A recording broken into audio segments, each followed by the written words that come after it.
tengo la bondad de buscar en el Nuevo Testamento, de su Biblia, el libro de Hebreos, capítulo 11, verso 7. Estoy enfocando el tema de la fe en la familia, y al hablar de la familia, por supuesto que debemos hablar no solo de la fe que debe haber en el seno de la familia, sino también de las finanzas familiares, tema que lo trataremos posteriormente. Bien, veamos Hebreos 11 desde el verso 7. Por la fe, Noé, cuando fue advertido por Dios acerca de cosas que aún no se veían, con temor preparó el arca en que su casa se salvase. Y por esa fe condenó al mundo, y fue hecho heredero de la justicia que viene por la fe. Parece que todo el mundo sabe y habla del Titanic, no solo por las películas producidas con ese tema, sino porque el Titanic fue una realidad histórica. Antes de su viaje inicial, se decía que nada podía hundir ese barco, y en su primer viaje, eso mismo es lo que sucedió, se hundió. En su tiempo fue un verdadero y monstruoso palacio flotante, incomparable en lujo y esplendor. Tenía enormes salones de baile, canchas de tenis, baños, saunas, salones de belleza, muebles exquisitos, vajillas finísimas, toda una fantasía hecha realidad. El Titanic se ha convertido a través del tiempo en una lección objetiva usada por gente religiosa y secular, y seguirá haciéndolo hasta cuando Jesucristo regrese. Al estudiar este asunto del Titanic, hay algunas cosas que llaman poderosamente la atención. Por ejemplo, la confianza de aquellos que la denominaron como la nave más segura del mundo. De hecho, se hacía énfasis en que el Titanic estaba construido de tal manera que prácticamente era imposible que se hundiera.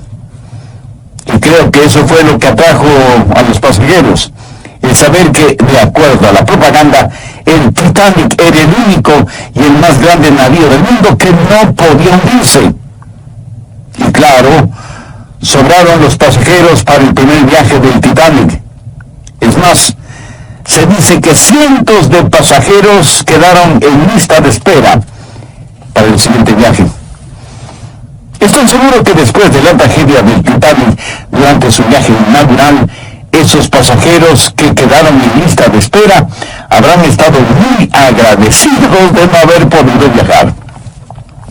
Bruce Ismay fue el presidente de la empresa Estrella Blanca, propietaria del Titanic, y en declaraciones a la prensa manifestó lo siguiente: es imposible imaginarse alguna circunstancia que podría causar que el Titanic se hunda. La moderna tecnología utilizada en la construcción de este barco ha previsto todas y cada una de las posibilidades que ocasionarían que cualquier otra nave se hunda.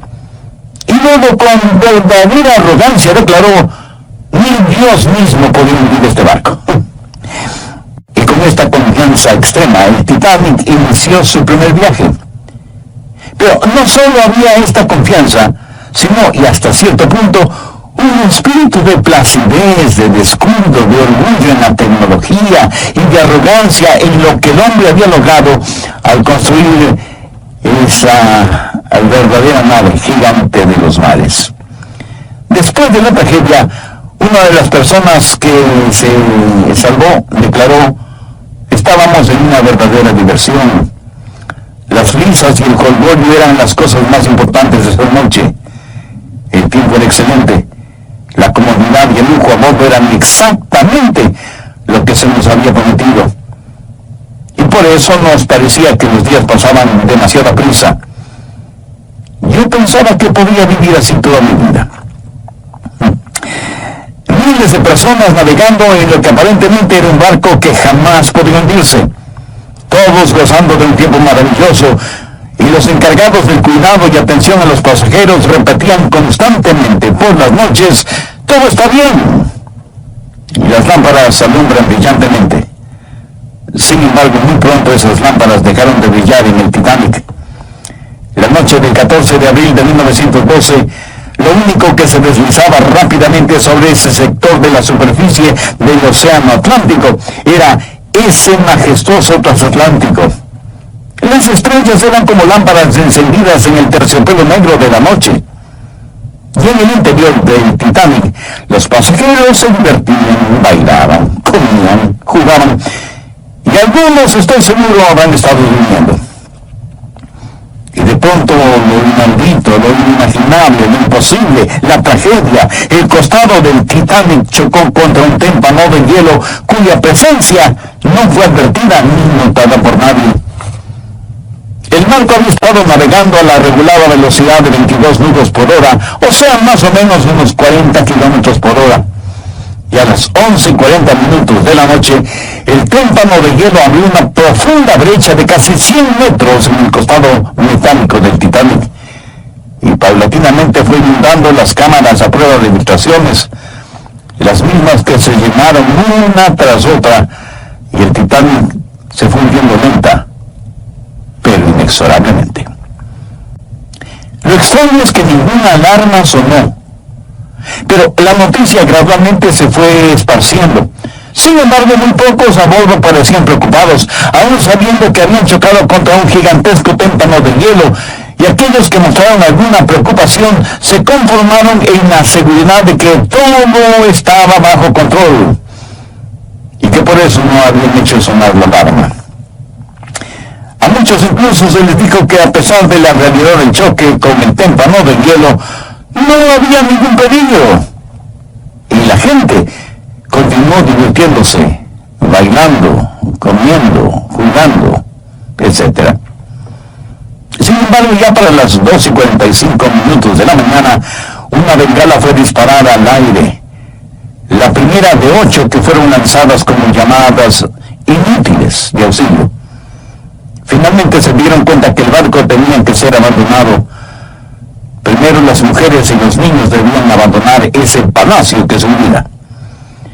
A la 1:30 de la mañana, el crucero de ensueño se había convertido en la más horrible pesadilla, y para muchos fue demasiado tarde. Había 2.000 personas a bordo del Titanic, pero en los botes salvavidas solo había espacio para 1.000.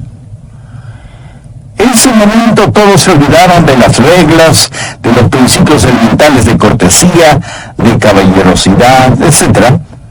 Los hombres no tuvieron reparos en empujar fuera del camino y hasta pisar sobre mujeres y niños para tratar de lograr un espacio en los botes salvavidas. Muchos hombres se disfrazaron de mujeres para tratar de salvarse. Y muchos de quienes ya estaban en los botes salvavidas vieron a sus seres amados quedarse en el barco que se hundía, o en su desesperación saltar sin chalecos salvavidas hacia las negras aguas del océano. Muchos vieron a sus cónyuges, a hijos, a hijas, a sus novios o novias, a sus abuelitos o a sus nietos pasar a la eternidad en medio de la desesperación y del amor.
Quienes ya estaban en los botes salvavidas solo escuchaban las voces de aquellos que estaban tratando de sobrevivir, nadando en las heladas aguas del mar, clamando por auxilio, pero ya no había espacio para nadie más en los botes, y esas voces se fueron apagando en la oscuridad de la noche.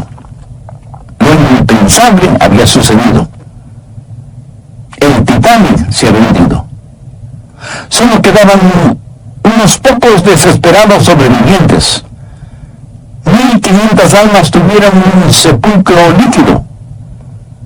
A bordo del Titanic había varias clases: los pasajeros de la clase de lujo, los pasajeros de primera, de segunda y de tercera clase, y por supuesto mozos, mecánicos, carpinteros, plomeros, cocineros, etcétera, etcétera. Pero durante la tragedia, esas clases desaparecieron, no tenían ninguna importancia, y realmente quedaron solo dos clases: los salvados y los perdidos.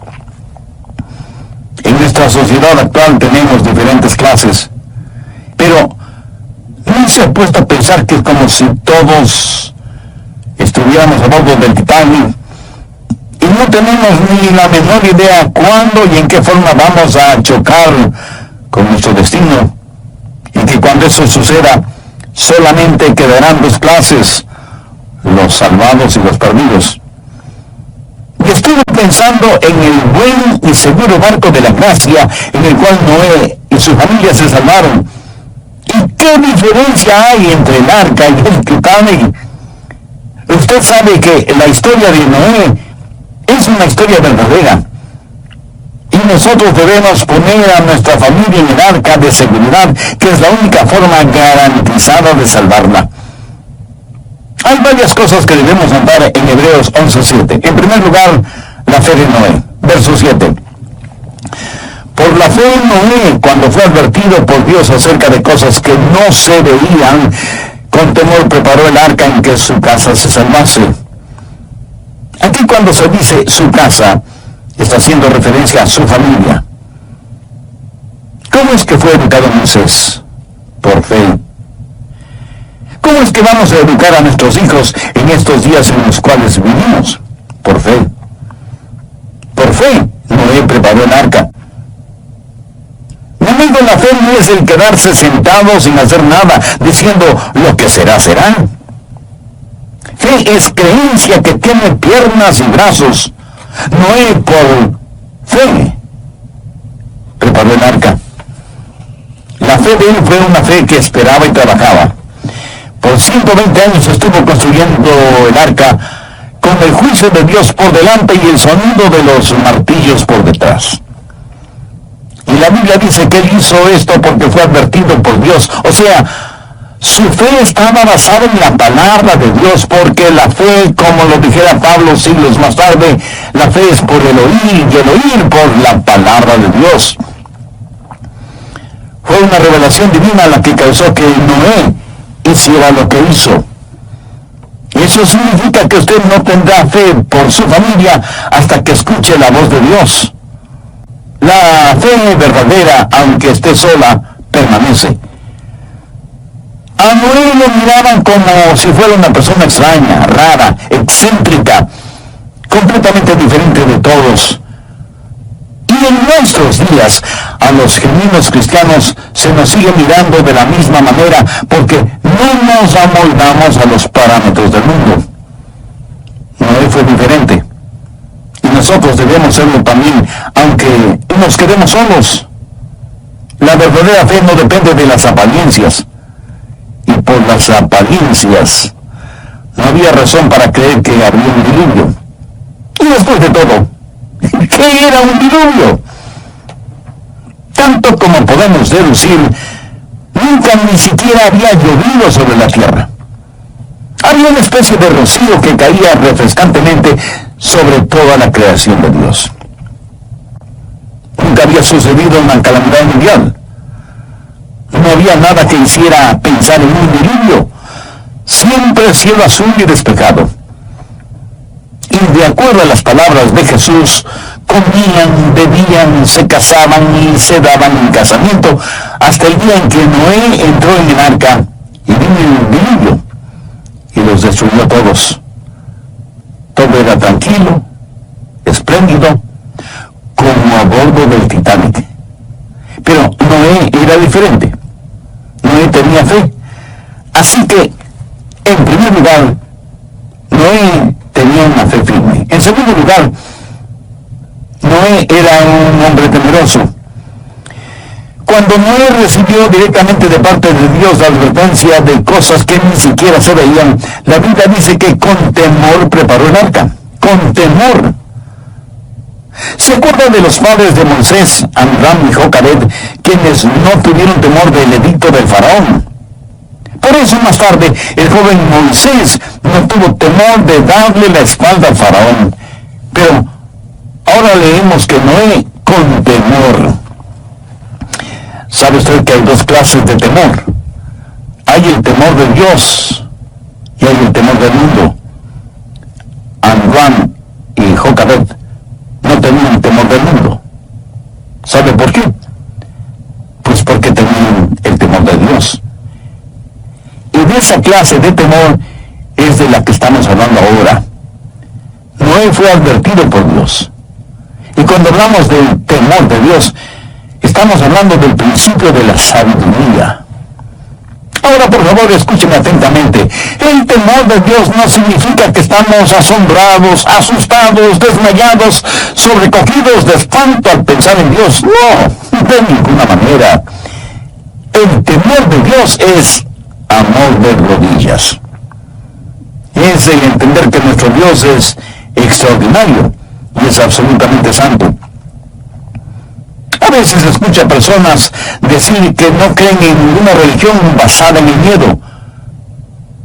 Yo no estoy de acuerdo con quienes así piensan.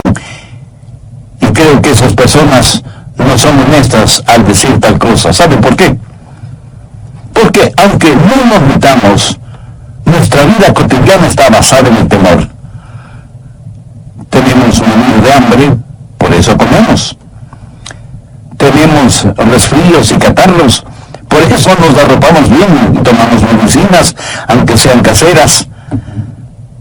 Tememos que los ladrones vengan a robar en nuestra casa, por eso cerramos puertas y ventanas y ponemos más de una cerradura y cerramientos y alarmas y tenemos perros y seguridad privada en el vecindario, etcétera, etcétera, etcétera.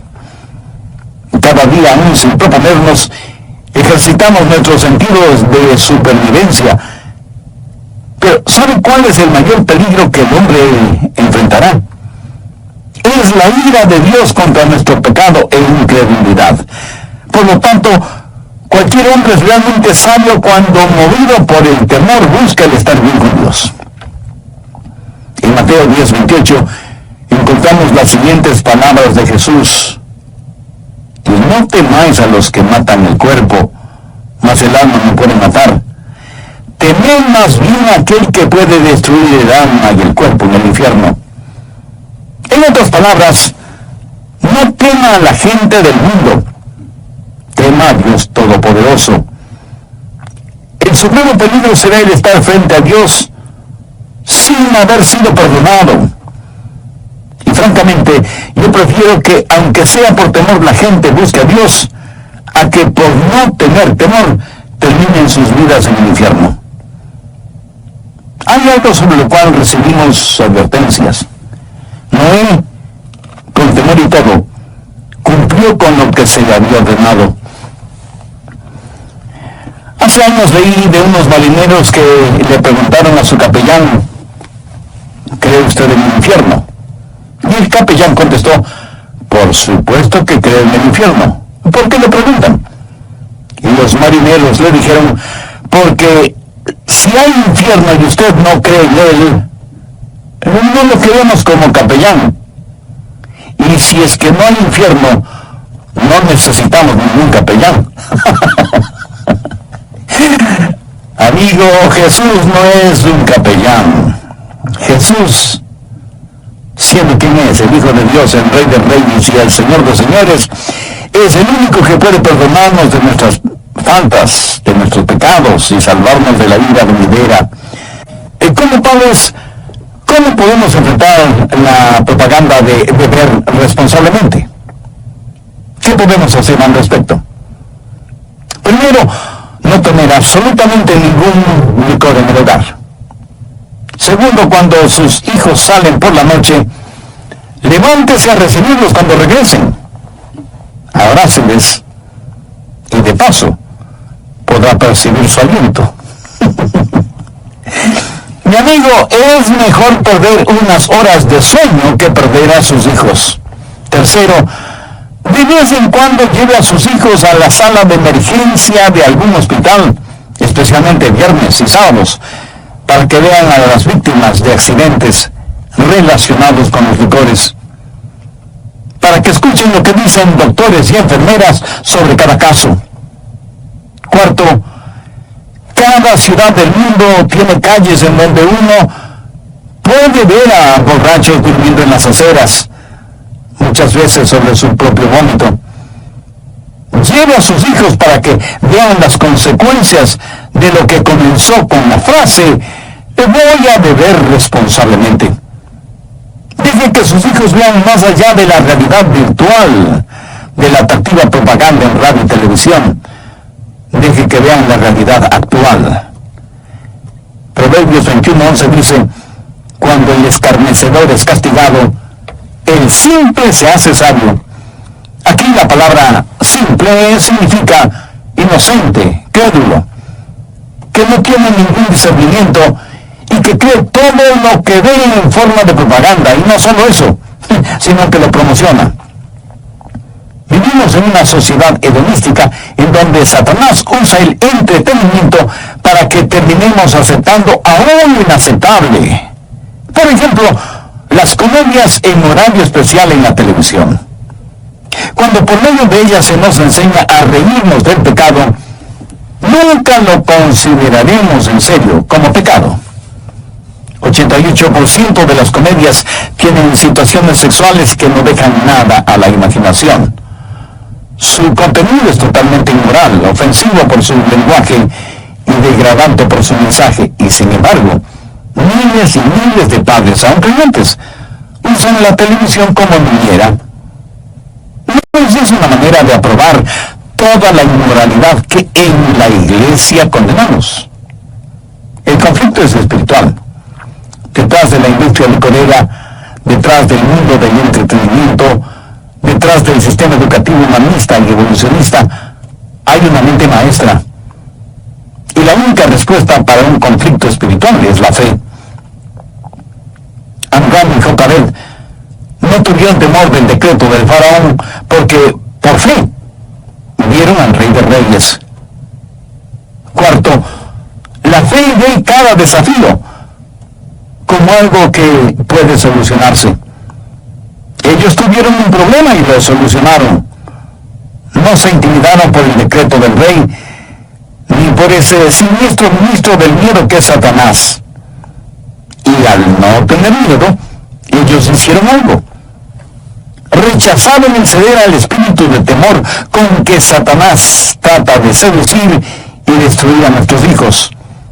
Se negaron a ser ociosos y pasivos, egoístas y cobardes.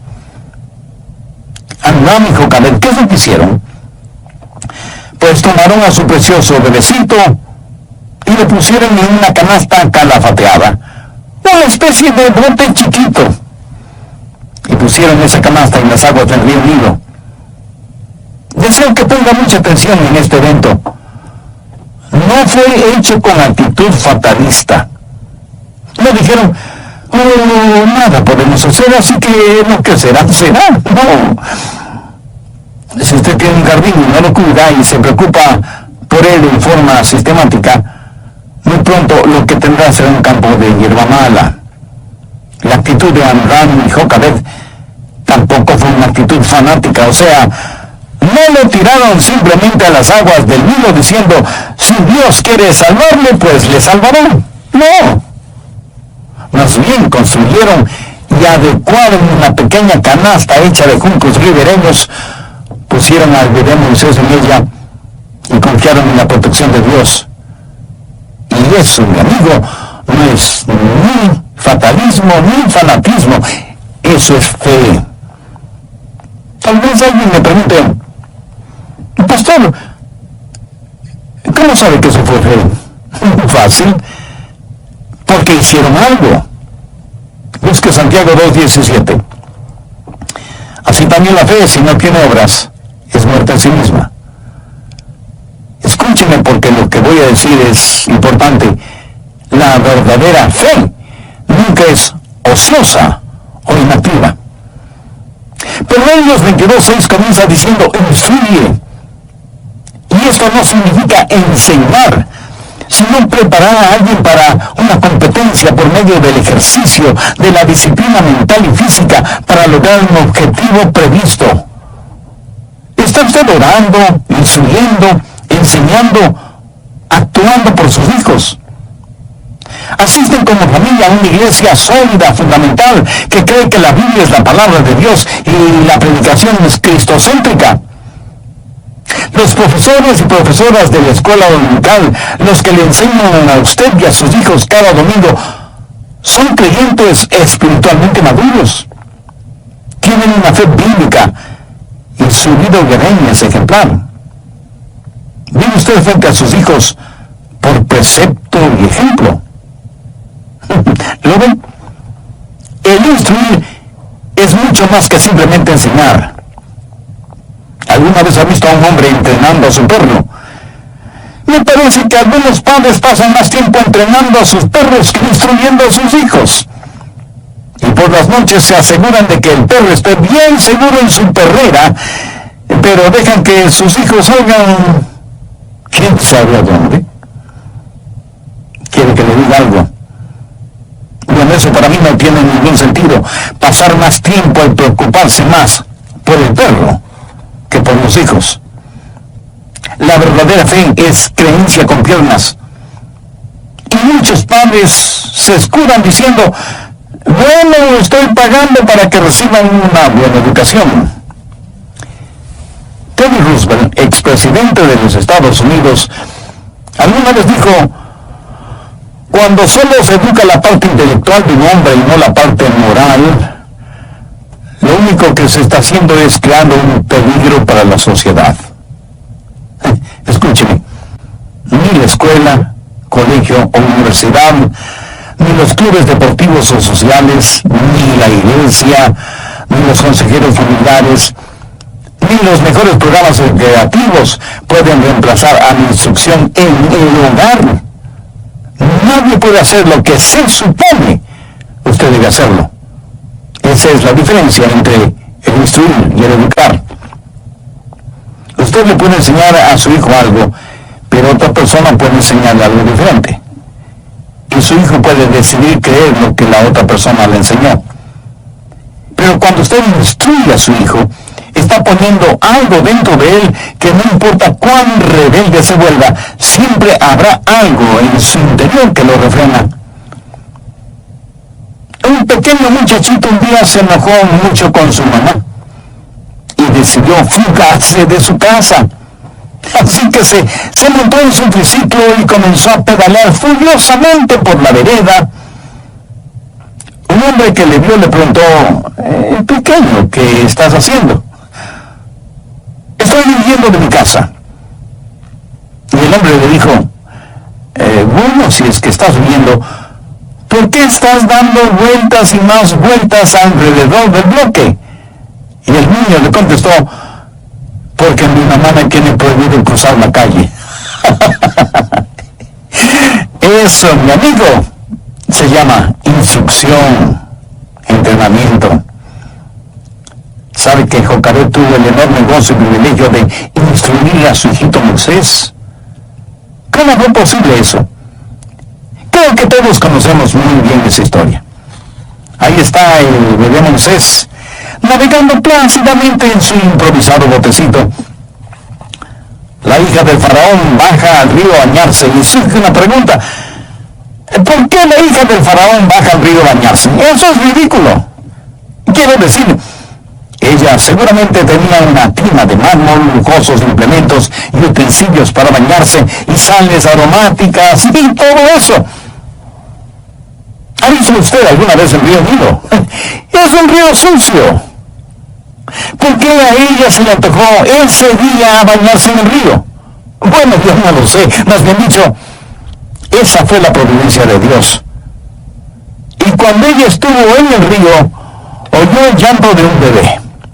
Seguramente un ángel bajó y pellizcó al bebé Moisés para que llorara en ese preciso momento. No sé, tal vez sea así, pero no estoy seguro. Lo cierto es que la princesa egipcia, tal vez movida por un innato sentimiento maternal, tomó al bebé en sus brazos mientras que Miriam, la hermana de Moisés, que estaba escondida entre la vegetación del río, miraba todo lo que sucedía. Y con la astucia solo explicable por la intervención de Dios, Miriam se acercó a la princesa para informarle que ella conocía a una mujer que estaría complacida de cuidar a ese bebé. Por supuesto, estaba pensando en Jocabed, la madre de Moisés.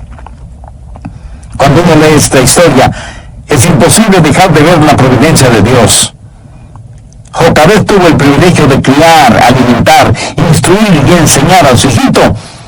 Y todos esos gastos salían de la tesorería egipcia. Y a Jocabed le pagaron por hacer un trabajo que ella hubiera podido pagar con su propia vida por hacerlo. El criar a su propio hijo. Maravillosa historia. Pero nota lo siguiente. Por fe ellos prepararon esa canasta salvavidas.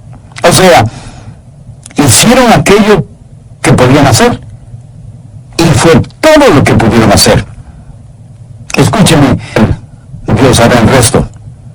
Esa es la providencia de Dios. Yo sé que hay situaciones que usted no puede controlar. Pero cuando usted actúa por fe, cuando hace todo lo que puede hacer y pone a sus retoños en las manos de Dios, Él hará cosas increíbles por sus hijos. Cuando usted tiene una fe firme. Lo que sucedió con Moisés, la hija del faraón, Jocabed y Miriam, no fue una cosa del destino ni de la buena suerte, ni nada de ese estilo. Fue la providencia de Dios. La fe ve cada desafío como algo que puede resolverse. No deje que el diablo le vuelva negativo o pesimista en lo relacionado con sus hijos. Quinto, la fe ve cada decisión como significativa. Hebreos 11:24. Por la fe Moisés, hecho ya grande, rehusó llamarse hijo de la hija del faraón. En simple español, eso quiere decir que no quería que le llamaran nieto del faraón. ¿Por qué? Veamos los versos del 25 al 27. Escogiendo antes ser maltratado con el pueblo de Dios que gozar de los deleites temporales del pecado, teniendo por mayores riquezas el vituperio de Cristo que los tesoros de los egipcios, porque tenía puesta la mirada en el galardón. Por la fe dejó Egipto, no temiendo la ira del rey, porque se sostuvo como viendo lo invisible. A no dudarlo, Moisés enfrentó tremendas tentaciones. Tenía ante él los placeres y los tesoros de Egipto, prestigio e influencia mundial. Egipto en ese tiempo era el imperio más poderoso de la tierra. Todo, absolutamente todo, estaba al alcance de Moisés, pero él tenía otro sistema de valores, porque la fe ve cada decisión como algo realmente importante. Estaba establecido un sistema de valores. Hebreos 11:26 dice, teniendo por mayores riquezas el vituperio de Cristo. Ahora, ¿quién hubiera pensado que el vituperio de Cristo sería más valioso que las riquezas de Egipto? Se ve que Moisés había estado pensando y concluyó que las glorias del futuro sobrepasaban y con mucho a los placeres del presente. Vio que ser un hijo de Dios era mucho mejor que ser nieto del faraón y tomó una decisión. Padres, escúchenme. Es una necedad el esperar que sus hijos tomen las decisiones correctas si no ven en ustedes valores apropiados. ¿Quién cree usted que puso esa manera de pensar en la mente y corazón de Moisés? Pues sus padres, Amram y Jocabed. Cuando la valía fue establecida, entonces la virtud fue escogida. Mire lo que dice el verso 25. Escogiendo ser maltratado con el pueblo de Dios, que gozar de los deleites temporales del pecado. La fe ve cada decisión como importante. Como padres, ¿cuál es nuestro trabajo?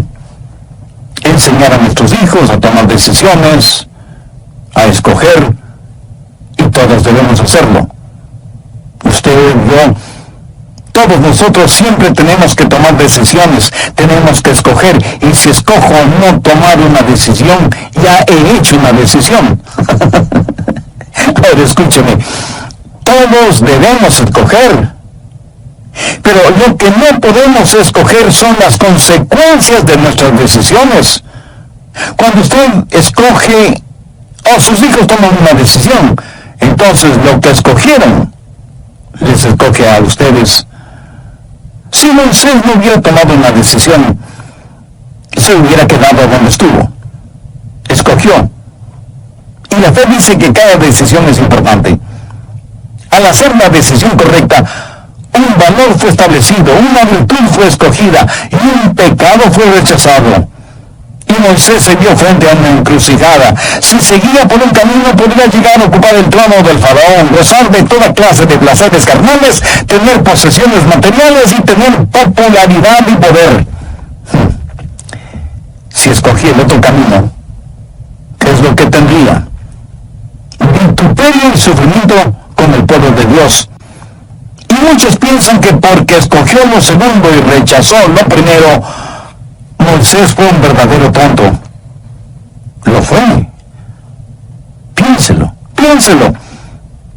Todo en este mundo parece que está diseñado para que nuestros hijos sigan por ese camino. ¿No quiere usted que sus hijos sepan hacer decisiones correctas? ¿No se siente bendecido cuando en una ceremonia matrimonial los novios declaran haber escogido primero a Cristo? ¿No siente gratitud a Dios cuando sus hijos le agradecen porque ustedes como padres tomaron el tiempo para instruirles, guiarles y educarles a fin de que ellos escojan el camino correcto? Padres, por favor, no pierdan esa oportunidad de transmitir a sus hijos la realidad de la fe. Vívala, demuéstrela, para que ellos también quieran poseerla. Crea usted en Dios por sus hijos y por cada área de la vida de ellos. Pídale a Dios que le aumente la fe, porque francamente como padres, si algo necesitamos es tener fe abundante, firme y segura. Después de todo, la Biblia dice en Hebreos 11:6, pero sin fe es imposible agradar a Dios. A esta realidad, permítame añadir otra. No está en las páginas de la Biblia explícitamente, pero está en el libro de nuestra experiencia. Sin fe, usted será un verdadero fracaso como padre o madre, como abuelo o abuela. Por eso debemos orar constantemente para que Dios aumente nuestra fe y para que esa fe sea la base fundamental de la familia.